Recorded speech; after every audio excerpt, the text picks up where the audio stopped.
Somos Iglesia Cristiana El Almendro. Fe, oración y servicio. Hola, ¿cómo están, familia del Almendro? Deseando que para todos y cada uno de ustedes sea una noche de grandes, ricas y abundantes bendiciones. Continuamos con el estudio de la maldad en el corazón del hombre. Vamos a Génesis, capítulo 25. Vamos a la historia donde Esaú vende su primogenitura en el versículo 27. Génesis, capítulo 25, versículo 27. Y crecieron los niños y Esaú fue diestro en la casa, hombre de campo, pero Jacob era varón quieto que habitaba en tiendas.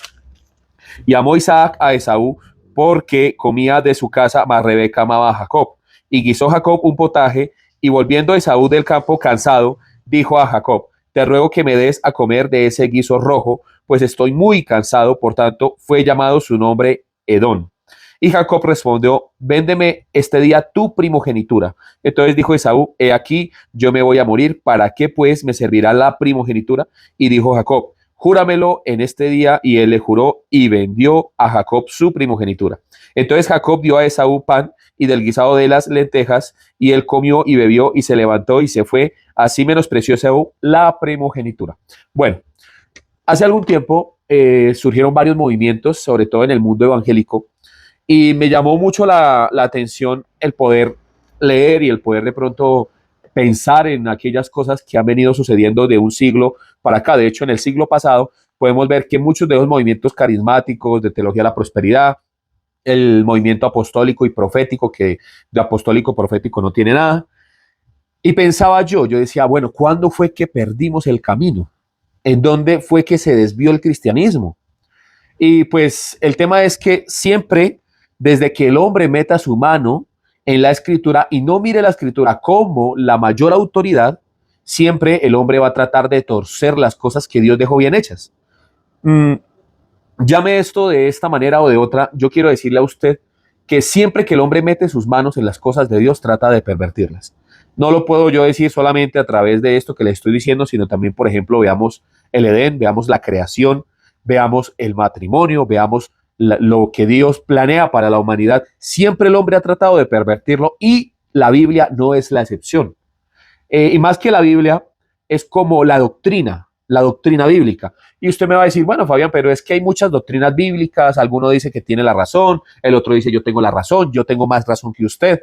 Y entonces empezamos en unos conflictos en donde uno tiene supuestamente más razón que el otro, en donde el uno dice que tiene un conocimiento superior al otro, y así estamos.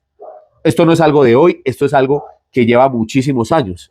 Pero algunos movimientos que en realidad yo veo que se han encargado de vacunar al nuevo creyente y al creyente que ya es antiguo en contra de la sana doctrina y en contra de los principios que dejó Dios estipulados en su palabra, es el evangelio de la prosperidad.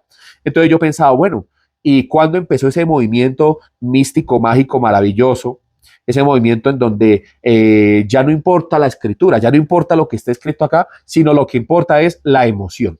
Entonces me puse yo a ver algunos predicadores, estoy viendo lo que pasó, el supuesto avivamiento en la calle Azusa, estuve viendo los avivamientos de ahora con la iglesia, este avivamiento porque tiene un templo grandísimo y eso va muchísima gente allá, y el hombre les bota miel, una miel que no es miel, sino es pura panela rallada, y me puse a mirar otros tipos de movimientos y la verdad me preocupé, pero mirando, siendo un poco más objetivo, en dónde fue que como que la cuestión como que se partió y ahí tuvo una inclinación la balanza, sobre todo hacia la parte en donde todo empezó a ser emocionalismo, ser sensitivo, en donde priorizó la relación con Dios supuestamente en lo íntimo, pero lejos de la escritura. O sea, las personas dicen que tienen relación con Dios, pero la relación con Dios la tienen, se supone que estando arrodillados una cantidad de horas orando. Y le dicen a uno que uno, si quiere encontrarse con Dios, con el Espíritu de Dios, tiene uno que durar determinada cantidad de horas allí arrodillado o allí en el lugar de intimidad. Lo cierto de todo esto es que estas personas que regularmente recomiendan esto, no leen sus Biblias o la leen para encontrar una nueva revelación, ¿sí? Entonces, cogen un texto, toman un versículo y lo sacan fuera de su contexto y lo toman como una revelación absoluta. Entonces, ahí es donde está el problema y veo que es uno de los principales problemas. No digo que el orar y estar a solas con Dios y el darse ese tiempo de oración donde usted verdaderamente pueda estar a solas con Dios, un momento de intimidad, de meditación, en donde usted reflexione y trate de negarse a sí mismo, porque en realidad ¿de qué le sirve a usted estando allí a solas? Se supone que con Dios, pero usted no quiere negarse a su carne, no quiere negarse a sí mismo, quiere seguir manteniendo las mismas mañas y quiere seguir manteniendo los mismos argumentos. Inclusive hay veces en donde usted mismo es el que hace el daño, pero usted mismo le pide a Dios que Dios le haga a usted justicia. Imagínese, como si la otra persona, la que recibió el daño, fuera la culpable, pero usted es el que ha hecho el daño. Y esto lo he visto en muchísimos creyentes y en pastores. Entonces, me puse a ver personajes. Una mujer muy conocida en el siglo pasado llamada Kathryn Kuhlman. Una mujer que está mal hablar de los muertos, dirán algunos, porque pues en realidad ya no se puede ella defender. ¿Cómo ella se va a poder defender en la actualidad? No se puede porque ya no está con nosotros. Una mujer que empezó a decir esto que le estoy diciendo, en donde ella se la pasaba horas y horas, se supone que con el Espíritu de Dios, salía de allí y empezaba a predicarle a las personas y que se hacían milagros, había cosas muy extrañas, se movía supuestamente el Espíritu de Dios, había lenguas, había milagros, había prodigios, pero cuando yo me pongo a ver bíblicamente las enseñanzas de ella, todo eran como muy místicas, como muy dadas a la revelación e interpretación de ella misma, más no la interpretación bíblica. Y es precisamente lo que hoy quiero tratar.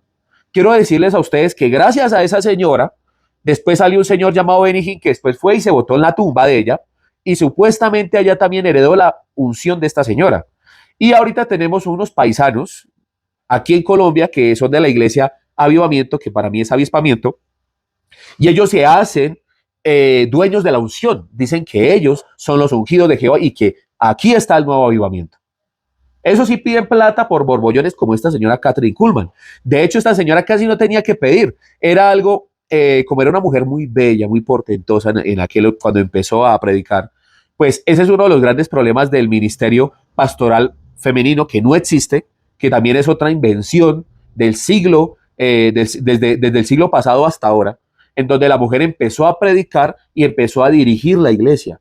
Entonces esta mujer le hacían regalos, unos regalos, pero de un tamaño. De hecho, me leí un libro que se llama La hija del destino, y esa mujer recibía cuadros carísimos, recibía floreros, flores, una cantidad de cosas, y en realidad lo que pasó en aquel entonces era que ella empezó a promover un nuevo movimiento, pues muchos se dieron cuenta de que eso le gustaba a la gente, como la controversia, el show, como de que Dios le resolviera el problema a la gente de una manera rápida, express. Entonces tengo un problema en mi salud, llevo toda mi vida alimentándome mal, pero entonces yo voy a la iglesia, allá está la ungida de Jehová, o sea, Kathryn Kuhlman, y allí tengo un problema de 150 kilos en mi cuerpo y me dijeron que me iba a morir, entonces pues voy a ir a donde esta mujer para que me haga la sanidad. Entonces las personas salían sin barriga, supuestamente, ¿no? Y habían otros muchos milagros que yo por ahí vi, en realidad, en donde muchos le atribuían a esta señora. Cosas que en la actualidad ya no son comprobables, ¿no? Pero el tema es este, el tema es que ella empezó a promover ese movimiento. Y así vinieron otros, como le digo, el señor Benny Hinn, y hay otros aquí, por ejemplo, en Guatemala está el señor Cas Luna, que también, mejor dicho, fue y le besó los pies al señor Benny Hinn, también abrazó la unción de Benny Hinn. Y así como que nos vamos pasando la unción tal cual Elías a Eliseo. O sea, es así. Entonces nosotros pensamos que es así en el Nuevo Testamento cuando tanto Elías como Moisés eran representativos del gran sumo sacerdote y el que cumpliría la ley y el gran profeta llamado Jesucristo. Entonces las personas no quieren someterse a Cristo ni a su palabra, sino se quieren someter a la unción de otras personas. Esto es algo contraproducente y algo que es terrible en la actualidad. Y le quise hacer este intro porque en realidad quiero hablar, como ustedes lo vieron en la miniatura, de las lentejas y de los que rechazan la gracia. ¿Sí? Usted va a decir, pero bueno, lo de las lentejas lo entiendo, pero ¿cómo yo podría rechazar la gracia? ¿Cómo yo podría rechazar la bendición de Dios? Pues aquí estamos y voy a resolverles esto pedazo por pedazo. Lo importante es entender algo. Toda la escritura en el Antiguo Testamento, ningún versículo se puede sacar fuera de su contexto. Si usted está acostumbrado a hacer esto, déjeme decirle que posiblemente usted sea un hereje y sea una persona que está guiado por su sí mismo, que no escucha a Dios, sino que se escucha a sí mismo y a una voz interior que le dice cosas que no son, puras patrañas. Entonces, les voy a mostrar un texto y hablando del mal en el corazón del hombre. Vamos a tocar a algunos personajes, pero quiero centrarme en un señor llamado José.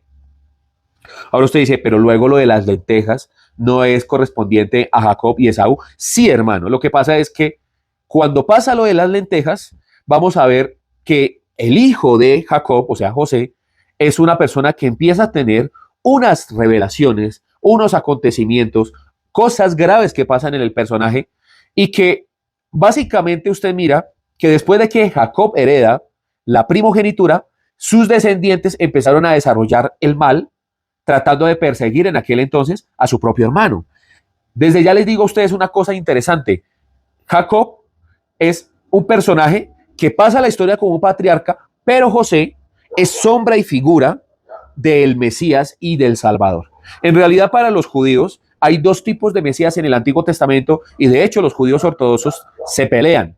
Se pelean por eso porque a ellos se encuentran en el Antiguo Testamento a dos tipos de Mesías. Entonces está el Mesías sufriente, que es José, y está el Mesías victorioso. El Mesías victorioso es el rey David, pero ¿con qué se casó la gente? Cuando el Señor Jesús iba por las aldeas, iba por todos los lugares, le decían, Jesús, hijo de David, ten misericordia de mí. El Señor Jesús nunca se glorió de que le llamaran hijo de David. Sabía que él venía de esa línea y él respondía. Pero su gloria era ser hijo del Padre. No de que David le pasó la unción a él. O sea, que es lo que hacen los pastores en la actualidad, ¿no? Mire lo interesante de todo esto. Los judíos en la actualidad se casan es con el Mesías victorioso porque no les gusta creer que va a haber un Mesías sufriente, ni que hubo un Mesías sufriente. O sea, ellos dicen que Jesús no puede ser el Mesías sufriente. Algunos dicen que sí pudo haber sido el Mesías sufriente y que después de eso vendrá el Salvador. Otros niegan completamente al Mesías sufriente y por ende también niegan ¿a quién? A Jesús. Entonces, les gusta el Mesías victorioso, pero ¿por qué les gusta el Mesías victorioso? Porque el rey David, obviamente, fue un hombre que puso a liderar el pueblo de Israel ante todas las naciones, fue un hombre que tuvo renombre, fue un hombre que verdaderamente luchó batallas y Dios peleó por esas batallas, ¿sí? Pero no nos gusta el tema de José y le voy a explicar por qué no nos gusta el tema de José. Entonces, José tiene varios ingredientes, varias cosas que de pronto usted no haya visto, ¿no? Por ejemplo, ¿qué me dice usted a mí de los sueños de José, ¿no? En donde los manojos de trigo se inclinan hacia él, ¿no? ¿Qué me dice usted de la venta que hicieron los hermanos con José, ¿no? Cuando lo vendieron a Egipto. ¿Qué me dicen a usted de la buena administración que tuvo José en Egipto? ¿Qué me dicen ustedes de la misericordia que José tuvo con los 12? ¿Y qué me dicen ustedes de la petición que tiene José antes de morir? Que sacaran sus huesos y los enterraran en la tierra prometida. ¿Les parece muy humano esto? O más bien el texto quiere mostrarnos a nosotros otra cosa. Déjenme decirles desde ya que esto no tiene nada de humano. Empezando usted y yo, no hubiéramos hecho lo de José. Ah, Fabián, sí, pero es que Dios le había dado una promesa a José y José lo entendió. José era un hombre piadoso. Entonces, si Dios a mí me dice lo mismo, pues yo no me voy a desquitar con mis hermanos. Mire, para que José llegara hasta ese punto tuvo que Dios trabajar demasiado en ese corazón. Porque si fuéramos usted y yo, ¿qué no les hubiéramos hecho a esos hermanitos? ¿Qué no le pasó a José en la cárcel? ¿Cuántos años no anduvo preso? Piensen. O sea, hay que calcular esto de una manera diferente. Mire, la historia de José es una historia muy particular. De hecho, ningún egipcio y ningún jeroglífico en el antiguo Egipto relacionan a José con la vida de ellos. ¿Sí? De hecho, pues Faraón negó completamente, los faraones negaban completamente la vinculación de ellos con Israel, negaron las plagas, negaron todo lo que sucedió, el fallecimiento de los primogénitos de ellos. Eso fue algo que en realidad no pasó para los egipcios, ¿sí? Como el sacrificio de Jesús tampoco pasó en el mundo. O sea, note la similitud. Si usted le pregunta hoy al mundo si Cristo vino, padeció por los pecados, resucitó al tercer día, y hoy es el mundo lo que le va a decir que eso fue una leyenda, que fue un mito, que fue una fábula. Le van a decir, no, eso no tiene nada de serio, es que usted es bobito, hermano, usted viene porque viene de un mono. Es prácticamente lo mismo. De hecho, sombra y figura del mundo es Egipto. Entonces, quiero ponerles un pequeño ejemplo para encajar los demás. Por ejemplo, la petición de José, haciendo jurar de que le sacarían los huesos de allí de Egipto, es una petición que en algunos casos se ve en el Antiguo Testamento con el único propósito de cumplir la promesa y hacer cumplimiento a la promesa de Dios en que ellos heredarían la tierra. Estoy hablando de la tierra prometida, una tierra que para ellos fue entregada que fluía leche y miel. José no quería ser enterrado en el mundo, ¿sí? En el mundo o en Egipto no se halló el cuerpo de José. Sombra y figura de lo que sucedió con el Mesías, o sea, con Jesús. El cuerpo del Señor Jesús no se halló en el mundo. O sea, piensen en esto. Estamos en este momento en un acontecimiento histórico, en este momento en donde quieren embalsamar el último papa o lo quieren, mejor dicho, lo quieren idolatrar de por vida, ¿sí? Piensen en esto. ¿Cristo hizo eso? ¿Cristo deseó que le idolatraran el cuerpo toda la vida? Incluso ni siquiera el mismo José, siendo el libertador, en este caso, por ejemplo, del pueblo de Israel, siendo un hombre que en su momento dirigió a Israel, que incluyó a Israel en Egipto para que Israel se beneficiara. Pero bueno, así somos nosotros los hombres, ¿no? Lo cierto es que el cuerpo del Señor Jesús no se halló en el mundo. Y eso yo quiero que a usted le quede muy en claro. La promesa de José que le fue dada a sus antecesores, Abraham, Isaac y Jacob, era de que ellos nunca iban a estar enterrados en Egipto, nunca iban a ser parte del mundo ni en ningún pueblo filisteo. Era la tierra que Dios les había prometido a ellos y ellos querían ser enterrados en esa tierra. La tierra prometida. Lo mismo, usted no encuentra en el mundo el cuerpo del Señor Jesús porque el cuerpo del Señor Jesús se encuentra en nuestra tierra prometida y Él está con vida. Entonces, ya cuando usted puede ver, hay muchas similitudes entre Jesús y entre José. Siendo José una maqueta, un modelo a escala de lo que vendría a ser el Mesías. El Mesías sufriente, el cual el mundo en la actualidad le huye. No nos gusta sufrir. El Mesías, aquel que fue menospreciado por sus hermanos, porque sí, hermano, otra de las cosas que son muy parecidas en la actualidad, obviamente, fue lo que hicieron, ¿quiénes? Los discípulos del Señor Jesús, negando a Jesús y vendiéndolo por unas cuantas monedas de plata. ¿Sí o no? Y lo mismo que hicieron con ¿quién? Con José, el cual fue vendido por sus hermanos y fue traicionado por ellos mismos. Otra similitud y otra cosa que tienen en paralelo. Además, ¿no se le hace a usted extraño que el Señor Jesús escogiera a 12 apóstoles? Incluso los hijos de José heredaron también parte de la tierra prometida. Y por sobre ellos se montaron las 12 tribus de Israel. Fueron 12. El número 12, y es una forma de decir el gobierno perfecto de Dios. A los suyos vino, pero los suyos, ¿qué hicieron? Lo rechazaron, lo vendieron, lo vituperaron. ¿Usted puede ver una conexión ahí? Claro que sí. Sin hablar de los sueños de José. En los sueños de José, las cestas que simbolizaban las 12 tribus de Israel, porque eran 12 cestas que pasaban, se inclinaban ante él. Esto es otro hebraísmo y es una cristofanía. Cuando usted la puede ver allí, es que todas las naciones, los hijos de Israel, que son los representantes, se supone, ¿no? En ese momento van a inclinarse delante del Mesías. Porque cuando nosotros vemos esto, no es que Dios quisiera que los hermanos de José se inclinaran delante de él. No, usted dice, es que ese era el sueño, que se iban a inclinar cuando llegaran a Egipto humillados pidiendo perdón. Es una forma de ver al Mesías y de lo que debieron hacer las 12 tribus de Israel y los 12 discípulos. Cosa que nosotros vamos a ver en el tiempo final que va a suceder con todo aquel que mencione y que no crea también en el nombre del Mesías. O sea, toda rodilla se doblará, dice la Escritura. Hay que entender esto. Cuando usted mira esto, usted puede ver también algo muy particular que es su buena administración. Este hombre tenía un don y un talento superior al que dirigía en ese momento Egipto, que era Faraón. Entonces, en el gobierno perfecto de Dios, no solamente va a tener un gobierno, valga la redundancia, perfecto, sino que él va a ser el buen administrador y como buen administrador no vamos a experimentar hambre como no pasó tampoco hambre el pueblo de Israel. ¿Ven que la Biblia se conecta entre ella misma? ¿Ven que usted puede encontrar al Mesías y lo que vino a hacer el Señor Jesús en el antiguo pacto? ¿Por qué corremos a experiencias sensitivas? Le voy a decir qué sucede. Las experiencias sensitivas nacen de una insatisfacción. ¿Cómo así, Fabián? Claro que sí. El pueblo de Israel en el desierto.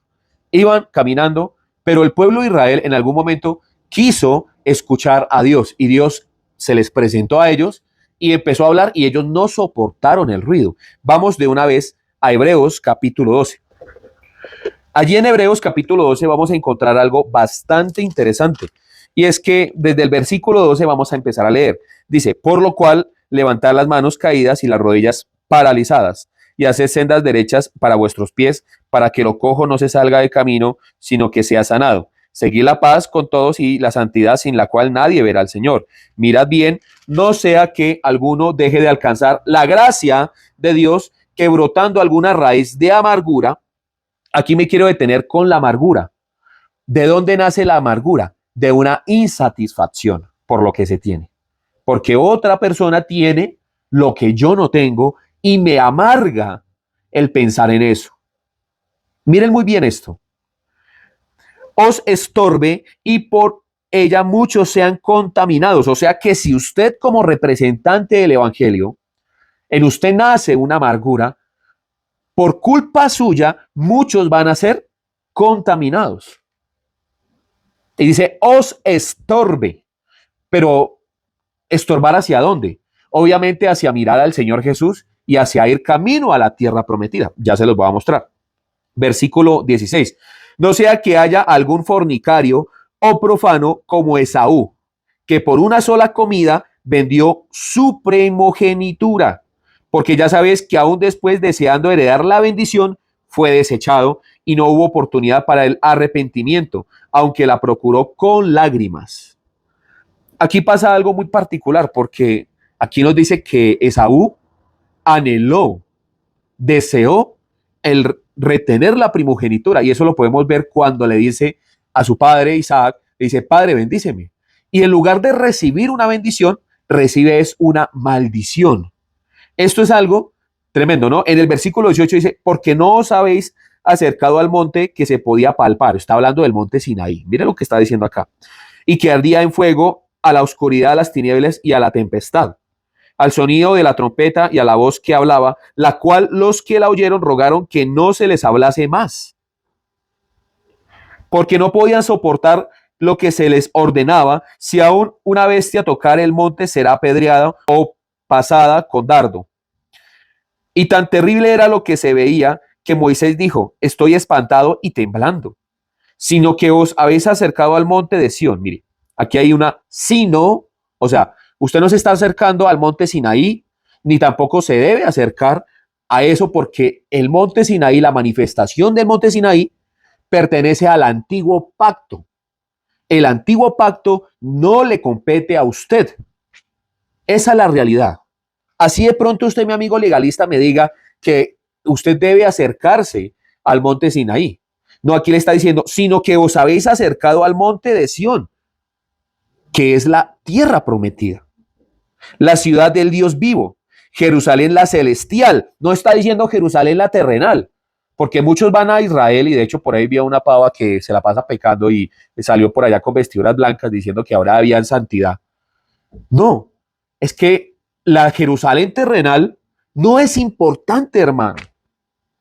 Es la Jerusalén celestial, a la compañía de muchos millares de ángeles, a la congregación de los primogénitos que están inscritos en los cielos, a Dios el juez de todos, a los espíritus de los justos hechos perfectos, a Jesús el mediador del nuevo pacto y a la sangre rociada que habla mejor que la de Abel. Mirad que no desechéis al que habla, porque si no escaparon aquellos que desecharon al que los amonestaba en la tierra, mucho menos nosotros si desecharemos al que amonesta desde los cielos. Amén. Entonces, cuando nosotros vemos esto, usted va a encontrar una cantidad de figuras aquí que le competen a usted y a mí.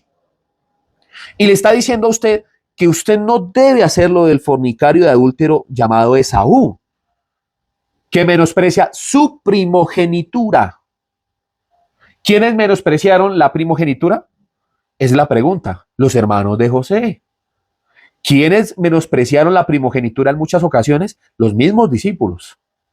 Solamente hasta el momento en el que Jesús se les vuelve a revelar, algunos de ellos reconocen que estaban delante del único y suficiente Salvador llamado Jesucristo.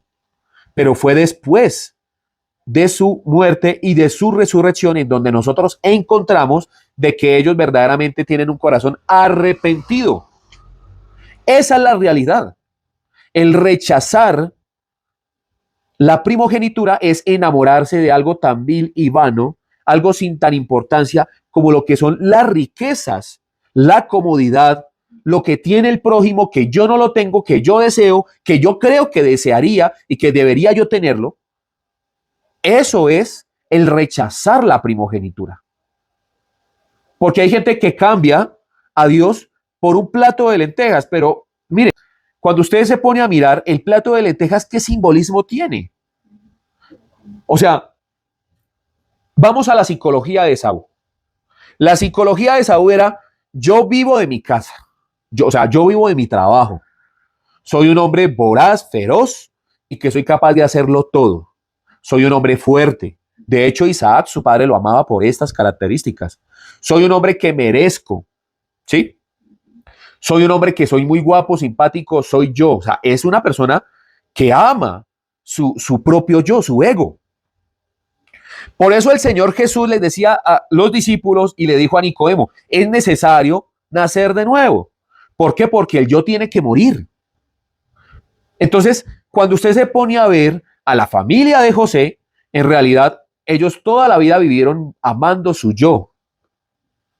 Menospreciaron a su hermano, menospreciaron, es más, la voluntad de su padre, que era cuidar a su hermano. Hay una parábola que a mí me encanta, y es la parábola en donde hay un rey, hay un padre de familia, que manda a su siervo a mirar y hablar con los viñadores de todos sus terrenos, y los viñadores terminan apedreando y matando a aquel siervo.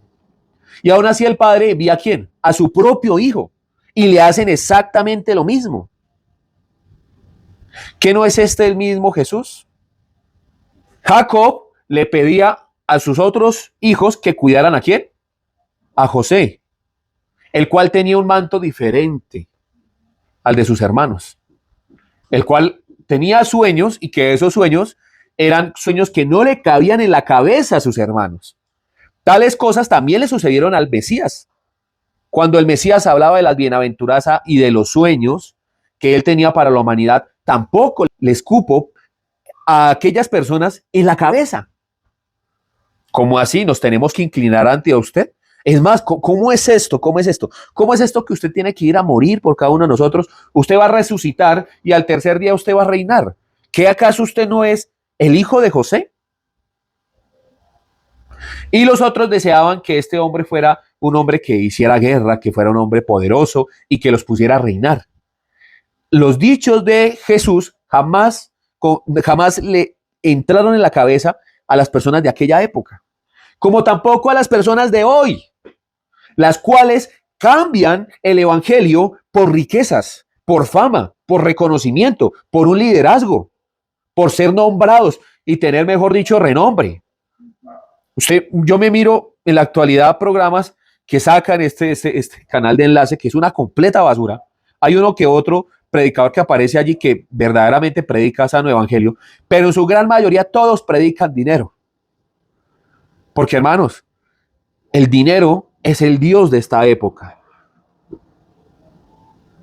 Esa es la realidad. Y lastimosamente, desde aquel entonces, en donde empezaron a ver estas cosas místico, mágico, maravillosas, llenas de revelación, de milagros, de cosas, la gente ya no se relaciona con el libro llamado Biblia. No leen su Biblia, sino escuchan a personas fraudulentas que los estafan, que los roban y que su único propósito en esta vida es tener yates, tener mansiones, vivir bien, tener los mejores carros, ser aplaudidos y tener un gran renombre. Pero de una vez se los digo yo a ustedes, aquellos ya tienen su recompensa aquí en la tierra. Si usted me escucha el día de hoy, usted que está allá al otro lado de la pantalla, quiero que se haga una pregunta. Dios es tan miserable que va a entregar a su único hijo, a su unigénito, para que usted andara en un Rolls Royce y usted tuviera una casa, un carro y tuviera beca. Dios va a ser tan miserable que va a entregar a su hijo simplemente para que usted sea sano de su enfermedad. No, hermano. Eso lo haría un Dios miserable. Dios entregó a su hijo para que las personas sean salvas, para que Jesús reine entre sus hermanos, como está escrito acá en Hebreos, como el primogénito entre muchos, que usted abrace la verdadera tierra prometida llamada Sión, que está en los cielos, la Jerusalén celestial, que usted deje de buscar las cosas terrenales, se enfoque en las cosas celestiales y que esas cosas terrenales le vengan a usted por añadidura, no porque usted viva buscándolas. El evangelio de hoy se basa en buscar las cosas en la tierra. Entonces le ofrecen a las personas liderazgos. Está el G12 que le dicen a usted que no, que usted como uno tiene que traer 12 y esos 12 otros 12. Eso es una red de mercadeo. Esa es la realidad. Los grupos hogareños, que mejor dicho en la actualidad es que usted tiene que haber tantos grupos hogareños y no en usted no hay fruto. Imagínese eso. Cuando el fruto que tiene que haber en usted son los frutos del Espíritu, amor, gozo, paz, benignidad, bondad, templanza, fe, mansedumbre. Contra tales cosas no hay ley. Pero los frutos son carro, casa, beca, la mujer de sus sueños, el hombre de su vida, el tener renombre, el ser reconocido no solamente en la iglesia, sino internacionalmente, el salmista, el apóstol, el profeta, el pastor, no, caca, el pastor, esos pastores, ese nombre es como muy, muy chiquito, porque es que los apóstoles dirigen a los pastores, sí. Sí, entonces, no, ese nombre a mí no me interesa, yo soy el apóstol. Ah, el ungido de Jehová. Ese es el gran nombre. Y entonces ya, no, ay, se vino el ungido, ay, me derrito. Y entonces, no, empezaron todo el mundo a llegar ahí y, ay, tóqueme, por favor, tóqueme. Sí, ay, por favor, extienda su mano, ore por mí. Como si Dios escuchara más a este tipo, supuestamente porque es el ungido, que a usted. Ahora, si Dios no lo escucha a usted, algo hay malo en usted. Ahora, el hecho de que no le responda a Dios con respecto a su economía o a su salud, también puede haber algo malo en usted. Si usted come mal, si usted hace las cosas mal, si usted se la pasa metiéndose porquerías, pues lastimosamente no va a tener la mejor salud. Si usted es un hombre que no trabaja, que no se esfuerza, que no se organiza, que es un hombre que le gusta que todos los demás hagan, porque hay gente que tiene, ¿cómo le puedo yo decir? Como ese complejo del jefe, ¿sí? de yo soy el jefe y los demás me tienen que obedecer. Si usted sigue con esa mentalidad, mi querido hermano, no venga a esperar de que Dios le cumpla en su oración así, hermano. Si usted quiere que le vaya bien en el negocio y en el trabajo, tiene que irse a trabajar todos los días, ser disciplinado, hacer las cosas bien. Pero por sobre todas las cosas, entender que estas cosas son simples añadiduras, porque Dios es el dueño del oro y de la plata y Él a quien Él quiere se la da. Pero vivimos pensando, esto es el mundo al revés. ¿Y por qué digo yo que es el mundo al revés? Porque es que la gente lo que quiere es el plato de lentejas. Y mirando la psicología de Esaú, un hombre que vivía a su casa, de su sí mismo, el hombre lo único que hizo fue que vio que este bueno para nada llamado Jacob estaba haciendo un guisado porque sí, cuando usted mira en el contexto de Génesis capítulo 25, desde el versículo 1 en adelante, empezamos a ver que este señor llamado Jacob habitaba en tiendas. Cuando usted escucha eso de habitar en tiendas y que el otro era un hombre trabajador y que se la pasaba cazando y vivía de su fuerza y que el otro era alguien que se la pasaba en las naguas de la mamá, en las tiendas, pues nosotros podemos entender de que el hombre pues posiblemente tenía alma de chef. Posiblemente, bueno, ¿qué hace uno en una tienda en el antiguo Israel? Póngase usted a pensar. No había Xbox, no había PlayStation, no había Netflix, no había Disney Plus, no había Amazon, no había la plataforma de iPhone. ¿Qué hacía ese man allí? ¿Qué hacía ese señor? Absolutamente nada. Entonces yo me imagino que de pronto él miraba a cocinar a su mamá y le metía el dedo en la sopa y decía, oiga, esto está bueno. Y prestaba atención y el hombre se volvió un cocinero. De hecho, era raro mirar a un hombre en aquel entonces cocinar. Era muy raro. Posiblemente esto fue una treta de este señor, o sea, un engaño, y el hombre dijo, a mi hermano le encanta esto y voy a trabajarle la cabeza a mi hermano. ¿Cómo puedo quitarle la primogenitura a mi hermano? Pues mi hermano es como brutico, la verdad. Y yo veo que el hombre es como muy confiado en su sí mismo. Yo lo que voy a hacer es un chanchullo. Le voy a decir que me venda la primogenitura, pero ¿cómo voy a hacer esto de que me venda la primogenitura? ¿Qué puedo yo hacer? ¿Qué le gusta a él? ¡Ah! El Dios vientre. El vientre. ¡Ah! El llenarse. Le gusta tener la panza llena. Entonces, a mí también. ¿Sí? Pero bueno, estamos hablando de Saúl, no de mí. Entonces, ay, le gusta el estómago lleno. Esa es. Voy a preparar el mejor guiso, las mejores lentejas. Y voy a igualar las lentejas con la primogenitura. Voy a tratar de darle a entender que están al mismo nivel. Eso fue lo que hizo Jacob, que es una treta que hace Satanás todos los días.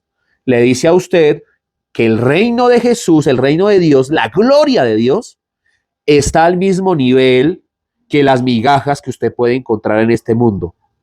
Eso es lo que hace el diablo asqueroso que usted conoce en la actualidad. Simplemente quiero decirle a usted de que hay un peligro en la actualidad. Es que escaseamos de buenos predicadores. Porque los predicadores le enseñan a usted que su tierra prometida es el plato de lentejas, hermano. Que su tierra prometida es carro, casa y beca, cuando simplemente son una añadidura. Le hago yo a usted una pregunta. Si Esaú adquiere la primogenitura, ¿qué no se ha ganado algo más que un plato de lentejas? Hay que entender esto con ojos claros, hermano. Oiga, dice la escritura, el que tenga oídos para oír, que oiga lo que el Espíritu le dice a la iglesia. Es increíble de que usted le crea a Satanás que la bendición del Dios Padre Todopoderoso y Eterno es igual a un plato de lentejas, a lo que usted puede obtener aquí en la tierra. Cuando usted va a Hebreos 11, usted mira que están los héroes de la fe. Y dice, la escritura dice allí que Dios no se avergüenza llamarse Dios de ellos, Padre de ellos, porque ellos menospreciaron su vida hasta la muerte, negándose a los placeres de este mundo, entregando sus cuerpos al vituperio, a la persecución. Ay, pero no, eso es muy aburrido, ¿no? Yo lo que quiero es mi plato de lentejas, delicioso plato de lentejas. Ay, si le echan unos choricitos, delicioso. Esa es la realidad. ¿Cómo me voy a negar yo a ese delicioso plato de lentejas? Llegó cansado Esaú, mamado, como dicen aquí popularmente los colombianos. Eso quiere decir cansado, ¿no? Llegó agotado.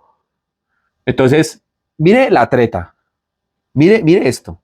Le dice Jacob, le dice Jacob, véndame su primogenitura.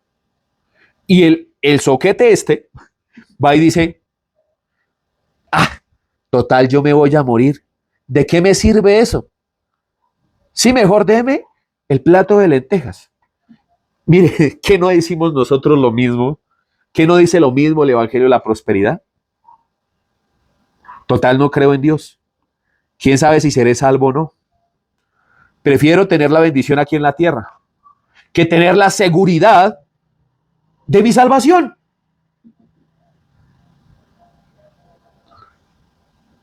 ¿No?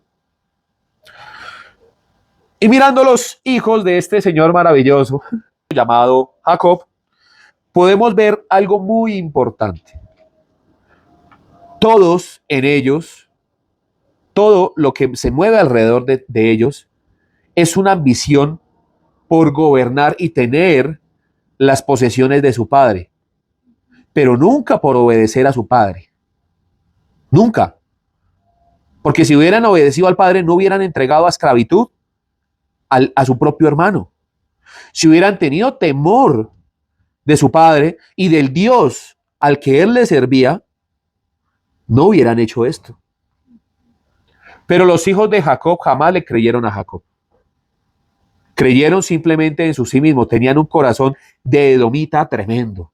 Tenían el corazón de su tío Edom, Esaú. Lo impresionante de todo esto es la labor de José al perdonar a sus hermanos, al bendecirlos. Bendecid a vuestros enemigos, no los maldigáis, y así demostrará que ustedes son hijos de vuestro Padre que está en los cielos. ¿Qué hizo José? Bendijo a sus hermanos a pesar de que lo habían entregado a esclavitud. Proveyó para todas esas familias. No solamente eso, les dejó la forma y les dijo, sáquenme de aquí porque yo no pertenezco acá.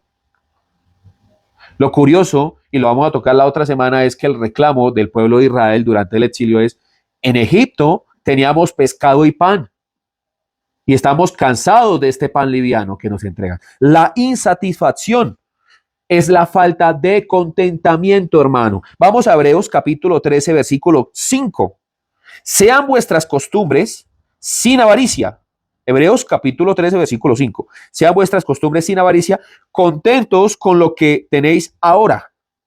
Porque él dijo, no te desampararé ni te dejaré. De manera que podemos decir confiadamente, el Señor es mi ayudador, no temeré lo que me pueda hacer el hombre. Mire, esto es algo que debe a usted entrarle en esa cabecita hermosa. Hermano, Jacob era uno de los hombres más ricos de aquella época. ¿Qué no podía este señor llamado Esaú decirle a alguna de esas criadas o a alguna persona que le preparara el guiso? No, pero es que el guiso lo quiero yo hoy, lo quiero ya. No voy a esperar 1 hora, 2 horas a que maten un corderito o que me hagan a mí una preparación durante 2 horas. ¿Cómo se le ocurre? Yo lo quiero ya, aquí. Y este señor ya lo tiene. Le voy a entregar mi bendición a cambio de eso que me está dando. ¿Que no hacemos lo mismo los creyentes en la actualidad? Es que yo quiero ya mi bendición, ya Dios, ya. Ya. No mañana, no pasado mañana, ni el año que entra. La quiero ya, porque es que yo soy tal. Y yo lo merezco. ¿Se dan cuenta que nosotros cuando leemos la Biblia nos ponemos en el personaje bueno? Pero no nos ponemos en el personaje que cometió el error. Esaú es una clara explicación de lo que no debe hacer un cristiano. ¿Se da cuenta que es necesario ver el texto con los ojos verdaderos? Ahora mire, él tratando después de adquirir la bendición fue rechazado. Toda aquella persona que va a una iglesia y que entra por esas puertas de la iglesia y que en lugar de ir a buscar su salvación porque verdaderamente entiende que tiene un conflicto con Dios, va es en lugar de buscar la bendición de Dios y de buscar la salvación y la tierra prometida, la Jerusalén celestial, se van allí para que Dios le resuelva el pecado momentáneamente, le resuelva el problema de salud, le resuelva su problema económico o cualquier situación, y no van por la salvación. Dios los entrega a una mente corrompida. Y lastimosamente, hermano, mire, muchas veces Dios ha utilizado el dolor, la situación en algunas personas. ¿Para qué? Para traerlos. Muchas veces Dios utiliza la enfermedad, Dios utiliza la escasez. Pero las personas no entienden y no pueden entender porque no hay buenos predicadores. Porque le pongo yo este ejemplo, si una persona va allí y va con la necesidad que tiene de poder sanar su cuerpo o de poder restaurar su economía y el predicador no le habla de arrepentimiento y no le enseña de salvación, hermano, esa alma, esa pobre alma se va a perder y va a creer en un Dios de plata, un Dios ilusorio, un Dios que es acomodado, interesado, un Dios que lo único que quiere es verlo a usted bien aquí, pero allá en el otro lado no tiene nada porque no tienen seguridad ni siquiera la salvación de su alma. Espero que entiendan esto. Al Señor Jesús lo rechazaron porque hubo una raíz de amargura en sus discípulos, hubo una raíz de amargura en el Señor llamado Judas Iscariote. ¿Por qué? ¿Qué quería Judas? Judas quería ver al Mesías victorioso, pero él nunca quiso ver al Mesías sufriente. Y todos los judíos rechazaron esto. Le decían Jesús, hijo de David. ¿Por qué no le dijeron? ¿Por qué en algún momento no le dijeron Jesús, hijo de Jacob? Jesús, hijo de José. ¿Por qué nunca quisieron reconocer a José cuando José es una persona representativa para el antiguo Israel. Después de José pasa algo muy particular. De hecho, José es el esclavo que se convierte en príncipe. Y después de José, Dios manda a un hombre llamado Moisés, o Moshe. Y este hombre, llamado Moisés, viene a convertirse de príncipe a convertirse en esclavo. ¿Nota lo diferente? ¿Por qué esto es así? Pero es que las personas entendieron mal. ¿Qué entendieron mal en aquel entonces? Cuando José pone a las personas allí en Egipto, a su pueblo, lo pone en Egipto y lo pone a depender de Egipto, la voluntad de Dios nunca fue esa para el pueblo de Israel. La voluntad de Dios era que salieran de Egipto y los volvió otra vez esclavos. Porque nunca el propósito de Dios es que el esclavo gobierne juntamente con el libre. ¿A qué me refiero yo? Voy otra vez a unas predicaciones atrás para que vean, por favor, cuando hablo de Noé y hablo del arca de Noé, usted puede entender de que la maldición, de hecho lo dije la semana pasada, en el mal en el corazón de dos patriarcas, de Abraham y de Noé, lo puede encontrar aquí también en este canal, usted puede entender que sobre Egipto, que es Cam, hay una maldición. Entonces, Israel no podía quedarse en Egipto. Tenía que salir de Egipto, porque en Egipto había una maldición y eran los hijos de Cam. Eso es algo que la gente no entiende regularmente. El esclavo no puede gobernar igual que el libre, ni el libre va a poder gobernar al lado del esclavo. Dios entiende esto en su perfección y puso a Israel como el libre. Hay que entender esto para que usted pueda entender completamente el trasfondo de por qué ellos tuvieron que salir de Egipto. ¿Qué culpa tenía Egipto? La culpabilidad de Egipto es en su simbolismo. Y no solamente eso, sino en la maldición que dio Noé a este pueblo. Y a partir de esto, entiende Dios que tiene que levantar a un pueblo y que a través de ese pueblo vendría un Mesías. Y en Hechos capítulo 2 podemos ver que allí, cuando se reunieron todos y estaban en Pentecostés, habían personas, incluso descendientes de Cam, que reciben el evangelio. Pero Dios todo lo renueva es en el Nuevo Testamento a través de su palabra, a través de su Hijo llamado Jesucristo. Espero que a usted le haya gustado entender esto, porque las personas, bueno, ¿y por qué no pudieron? ¿Por qué no pudo Dios convencer a Egipto? No lo va a poder hacer. Y le va a decir, ¿por qué? Porque Dios es un Dios de orden y Dios no le va a quitar al hombre de comer sus propios errores. Noé cometió un grave error allí, que finalmente con el evangelio Noé va a poder ver de que la voluntad del Padre, Dios Todopoderoso, es que todas las personas sean regeneradas, sean vueltas a Dios a través de Jesucristo, no fuera de Jesucristo. Cuando usted ya entiende esto, usted puede estar agradecido. ¿Por qué? Porque usted ya puede decir, soy libre. Libre no para escoger las lentejas, hermano. Libre para escoger la Jerusalén celestial, cuyo arquitecto y fundador es Dios. Libre para escoger a Jesús. Libre para escoger lo mejor, la mejor parte, la buena parte. Eso es lo que Dios trae para su vida. Entiéndalo, hermano.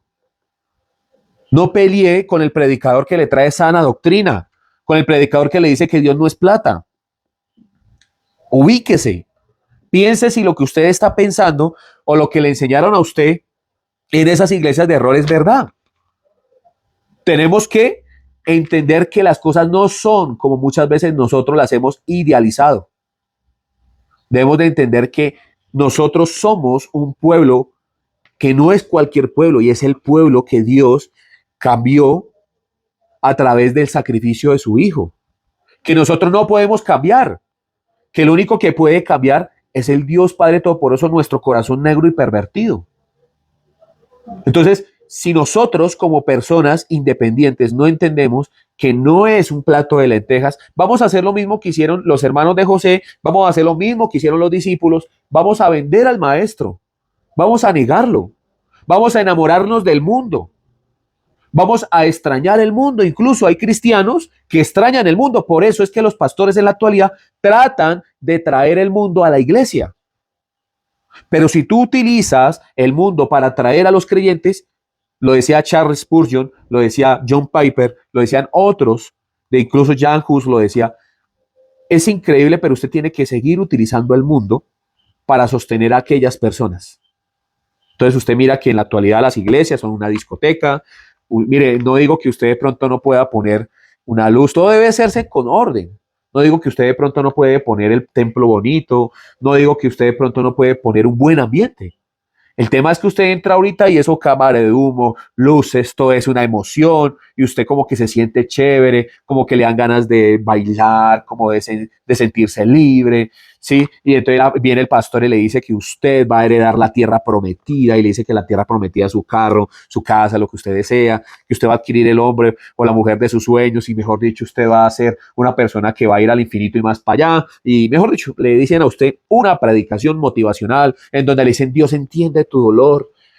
El Señor Jesús vino para que tú fueras libre del dolor. Y mejor dicho, no, Dios ya va a terminar con esa crisis. Y tú sales del culto y sigue la crisis. Y tú sales del culto y sigues teniendo la misma situación. Y posiblemente nunca conquistes la mujer de tus sueños ni el hombre de tu vida. Posiblemente no sea lo que tú te imagines. A mí me pasó. Y hay muchos que de pronto me mirarán de mi antigua manera de evangelio y dirán, bueno, y este también andaba ilusionado por allá de una muchacha, una cantidad de cosas. O sea, uno se mete en unos videos porque ese es el evangelio que promueven en ese tipo de iglesias. Entonces, en donde usted va a ser el ungido del Señor y le dicen a usted que usted, mejor dicho, va a tener una unción y la unción de la multiplicación. Después empiezan con las unciones de los globos, después la unción de la harina, después la unción, uy, es que Dios mío, tantas formas de unción en de la actualidad que, y después ponen una cámara de humo, dice que es la chequina de Dios. O sea, ay, Dios mío, mire, de verdad que en esta vida se miran una cantidad de cosas insostenibles, la verdad. Porque, hermanos, si fueran sostenibles, fueran voluntad de Dios. Pero hermano, mire, en la actualidad la iglesia tiene que volver a la escritura. Increíblemente a los que hay que predicarle hoy es a los mismos cristianos. Porque hay cristianos que se aglomeran en las iglesias, pero no se han arrepentido. Son cristianos que creen que Dios mira el dolor de ellos, pero ellos no quieren mirar la propia maldad de ellos. Son cristianos que no piden perdón, que no piden una excusa cuando se equivocan. Son cristianos que antes, en lugar de agachar la cabeza cuando se están equivocando, antes lo que tratan de hacer es de tapar el error. Es así. Y si el pastor se equivoca, se come media iglesia y se la pasa, mejor dicho, metiéndose con las hermanitas, haciendo daños y sale por allá en temas de corrupción, de robo, y uno llega a decir algo en contra de ese señor que ya no cumpliría con 1 Timoteo capítulo 3, en donde dice que el pastor debe ser irreprensible, entonces van a empezar a decir, ¡ay, Fabián! No hay que juzgar al ungido de Jehová. Calle esos ojos. Pilas con lo que está diciendo. Retire esas palabras porque, mejor dicho, Dios lo chamusca. ¿Sí? Mejor dicho, Dios lo va a derretir a usted. Mejor dicho, mire, con decirle que le queda poco tiempo de vida. Le doy 10 minutos para que usted se retracte. Y si usted no se retracta, hermano, el juicio divino. Entonces, ay, no, Dios mío, hablé del ungido del Señor. Puras patrañas. Pura charlatanería. El pastor en la actualidad es el que más hay que tenerle la lupa encima, hermano. Hay que mirar qué está predicando. Hay que mirar qué hace. Hay que estar atento a lo que él está haciendo. Y si hay que hablar, se debe de hablar. Se debe de hablar. Y si usted puede, hable con él directamente, le dice, usted se está equivocando, pastor. Me parece que esto no es así. Listo. Y si el pastor es humilde, va a coger y va a tratar de hablar y va a agachar la cabeza. Si no hace caso, vaya con otros 2 hermanitos y dígale, mire pastor, yo lo vi a usted haciendo esto con tal hermanita, ¿qué está haciendo? Es así. Y si no quiere, pues lo publico por todo lado para que la gente se dé cuenta de lo charlatán que es el pastor. Porque entonces, ¿qué? El pastor puede hacer y deshacer y nadie le puede decir nada. No, hermano, no, eso no es así. El pastor debe tener una vida sobria. No le digo que perfecto, porque perfecto no hay ninguno, perfecto Dios. Así usted desee que el pastor deba ser perfecto, el pastor va a tener problemas de temperamento, va a tener problemas de genio, va a tener situaciones, discusiones, cualquier cosa. Lo importante es que el hombre tenga una actitud humilde, escuche y se deje guiar. Porque sí, mi hermano, nosotros también necesitamos ser guiados. Necesitamos otras personas que nos llamen la atención. Espero que esta predicación no le sea piedra de tropiezo. Más bien, en lugar de que usted vea lo malo en otros pastores, busque una iglesia de sana doctrina. Arrepiéntase, hermano. Deje de creer en hombres y crea en el único y suficiente Salvador, Jesucristo. No siga unciones de personas, no sigan poderes, milagros, cosas mágicas, cosas misteriosas, una cantidad de cosas. Siga el evangelio de la verdad. Enamórese de este libro, de por Dios, hermano. Este libro le puede enseñar a usted el pensamiento de Dios, la forma en la que Dios hace las cosas, el propósito suyo, el propósito del Hijo de Dios en su vida, que es matar su yo. Le puede enseñar a usted la voluntad del Padre. Hay cosas que definitivamente solo le competen al Padre, pero lo más importante es que podrá tener usted una mirada objetiva, una mirada clara acerca de lo que Dios verdaderamente aprueba y de qué no aprueba, ni por el berraco. O sea, mejor dicho, que no aprueba mínimamente, es lo que le trato de decir. ¿Sí? Hay que entender esto. Espero que si tiene preguntas con respecto a esta predicación, por favor me lo escriben abajo en el cajón de comentarios. Comuníquese con nosotros. Somos Iglesia Cristiana del Almendro, Fe, Oración y Servicio. Si le gusta nuestro contenido, dele like, suscríbase, dele me gusta, por favor. Comparta este contenido para que otras personas puedan conocer del sano evangelio. Les invitamos a que vean el resto del estudio que pueden encontrar aquí en este canal de la iglesia. Active la campanita, hermano, porque si usted no activa la campanita, pues lastimosamente, como somos un canal nuevo, YouTube no nos muestra aún masivamente, o sea, en este canal. También le invito a que visite nuestro segundo canal, Fabián Mejía Oficial, Palabra y Verdad, en donde usted puede encontrar defensa en contra de las patrañas y mentiras de falsos predicadores en la actualidad. Bendiciones, Shalom. Te invitamos a que nos visites en nuestras redes sociales, comentes, compartas y dale me gusta. Nos encuentras en Facebook como Iglesia Cristiana El Almendro, Instagram El Almendro Iglesia, YouTube Iglesia Cristiana El Almendro y TikTok Iglesia El Almendro.